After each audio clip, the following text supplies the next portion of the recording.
गीता सार। हरे कृष्णा।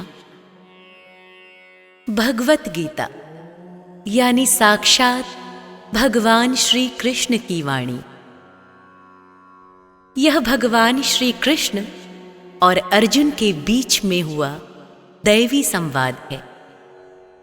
यह संवाद आज से 5000 वर्ष पूर्व कुरुक्षेत्र नामक स्थान पर हुआ। प्रिय दोस्तों, भगवत गीता और भगवत गीता के ज्ञान पर असंख्य लोगों ने काम किया है। न जाने कितनी ही गीता आपने सुनी भी होगी, किंतु मैं अब आपके समक्ष प्रस्तुत कर रही हूं भगवत गीता की एक और व्याख्या। आखिर क्या विशेष है इस गीता में? गीता में यदि कुछ विशेष हैं तो वो हैं भगवान श्री कृष्ण। बाकी हम सब निमित्त मात्र हैं, साधन मात्र हैं। परंतु मेरा ये प्रयास है कि आज के जमाने में हमें यह ग्रंथ रास्ता दिखाए। आसानी से हम इस जटिल ग्रंथ को समझ पाएं और अपने दैनिक जीवन में इसका उपयोग कर पाएं। वैसे गीता के बारे में बहुत कुछ लिखा गया है, बहुत कुछ सुना भी गया है। शायद ही कोई ऐसा धर्म ग्रंथ होगा जिस पर इतना लंबा लिखा गया।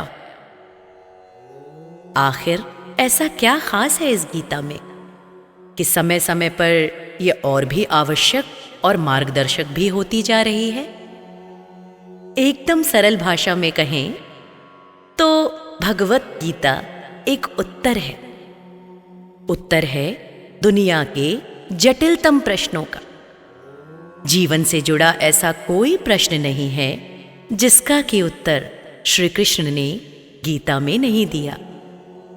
हमारे मन मस्तिष्क में कोई भी शंका, परेशानी, चिंता, दुविधा या किसी भी तरह का आवेग क्यों ना हो, दुनिया के हर प्रश्न का उत्तर है भगवत गीता।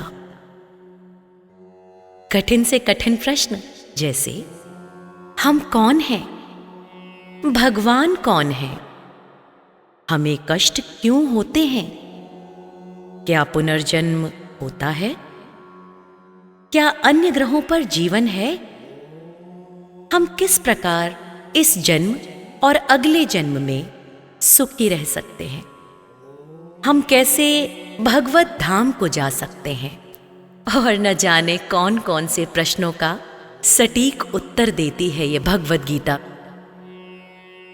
भगवत गीता में कुल 18 अध्याय हैं और हर अध्याय में वेदों और उपनिषदों का सार है।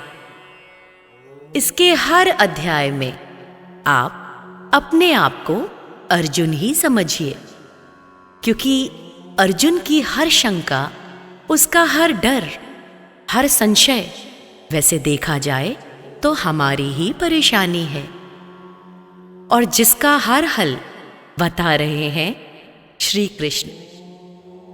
मित्रों, कृष्ण को सिर्फ अर्जुन का सारथी मत मानिएगा, अपितु उन्हें अपने जीवन का भी सारथी मानिएगा, क्योंकि यदि उनके कहे अनुसार मैं और आप चलेंगे तो मैं दावे के साथ कह सकती हूं कि हमारे जीवन की सारी परेशानियों को हम आसानी से पार कर जाएंगे। आज यहां जीवन की प्रैक्टिकल प्रॉब्लम्स की बात की जाएगी दोस्तों। तो आइए आपको लेकर चलती हूं गीता के 18 अध्यायों के सफर पर। 7वां अध्याय। श्री कृष्ण भगवान बोले, हे पार्थ, मुझ में मन लगा करके मेरे ही आश्रय होकर योगाभ्यास करते हुए मेरे स्वरूप का संशय रहित पूर्ण ज्ञान होगा, सो सुनो। वह पूर्ण ज्ञान मैं तुम्हें सुनाता हूं, जिसके जानने से तुमको इस लोक में और कुछ जानना शेष न रहेगा। सहस्रों मनुष्यों में से कोई एक सिद्धि प्राप्ति के लिए यत्न करता है। उस यत्न करने वाले सिद्धों में से भी कोई एक ही मुझे ठीक से जान पाता है।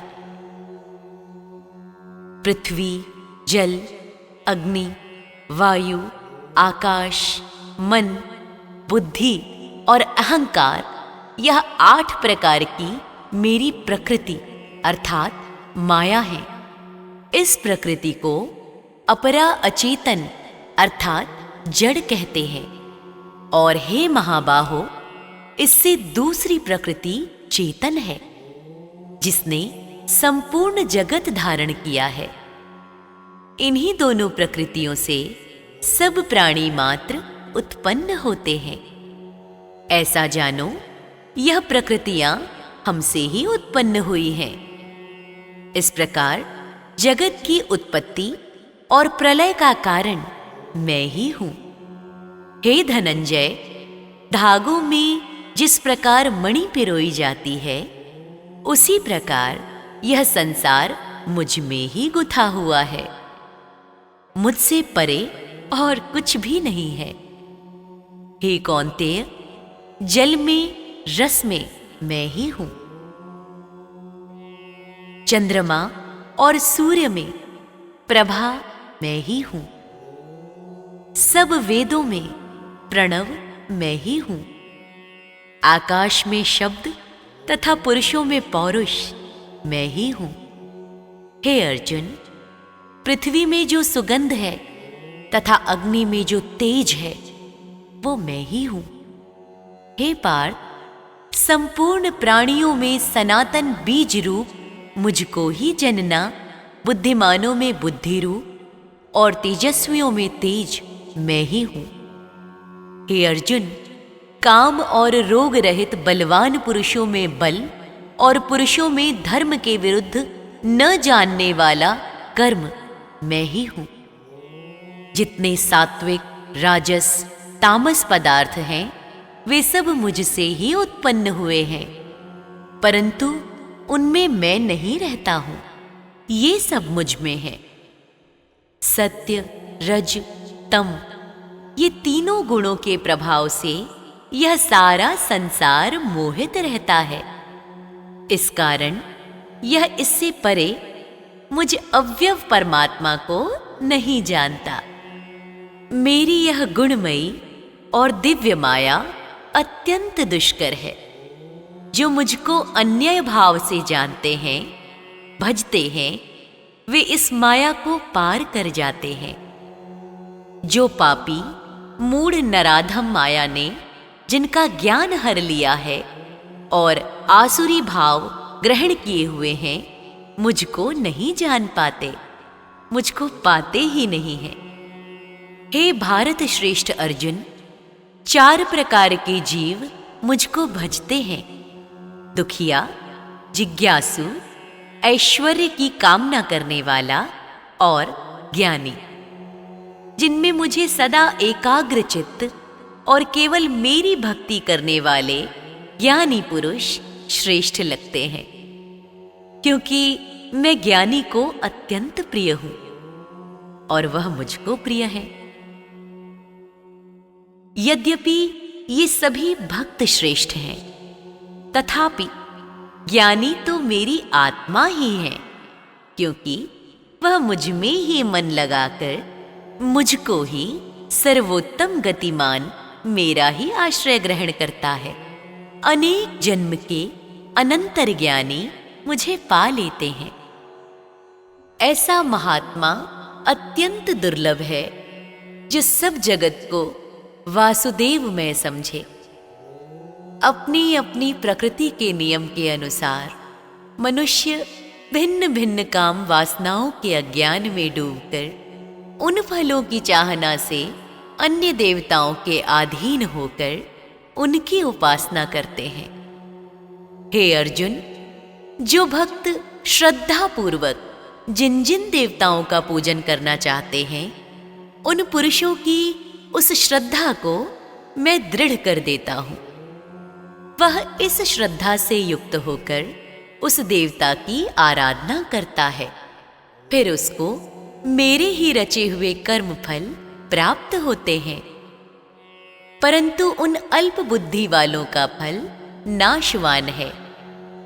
देवताओं की आराधना करने वाले देवताओं को मिलते हैं और भक्तजन मुझ में मिल जाते हैं। मेरे अव्यय यानी अविनाशी अत्युत्तम स्वरूप को न जानकर मंदबुद्धि लोग मुझे अव्यक्त को व्यक्त अर्थात देहधारी मानते हैं। मैं योग माया से आच्छादित होने के कारण सबको नहीं दिखता हूं। उसी से मूढ़ लोग अनादि तथा अविनाशी मुझको नहीं जान पाते। हे अर्जुन, मैं भूत भविष्य और वर्तमान के सभी प्राणियों को जानता हूं, पर मुझे कोई भी नहीं जानता। हे भारत, हे परंतप, इच्छा और द्वेष से उत्पन्न होने वाले सुख दुख आदि द्वंद्वों के मोह से जगत के सभी प्राणी भ्रम में फंस जाते हैं। जिन पुण्यात्माओं के पाप नष्ट हो गए हैं, वह पुरुष द्वंद्व के मोह से छूटकर दृढ़ निश्चय करके मेरी भक्ति करते हैं। जो मेरा आश्रय लेकर जन्म मरण के दुख दूर करने के अर्थ प्रयत्न करते हैं, वे पुरुष ब्रह्म, आत्मज्ञान और संपूर्ण ज्ञान को जानते हैं। जो अधिभूत, अधिदेव और अधियज्ञ इन सब में व्यापक मुझे जान पाते हैं, वे समाधिष्ठ पुरुष मरण काल में मुझको जानते हैं। इति श्रीमद्भगवत गीता सप्तमो अध्याय संपूर्णम। तो प्रेम से बोलिए भक्त वत्सल भगवान कृष्ण की जय। ओम नमो भगवते वासुदेवाय नमः।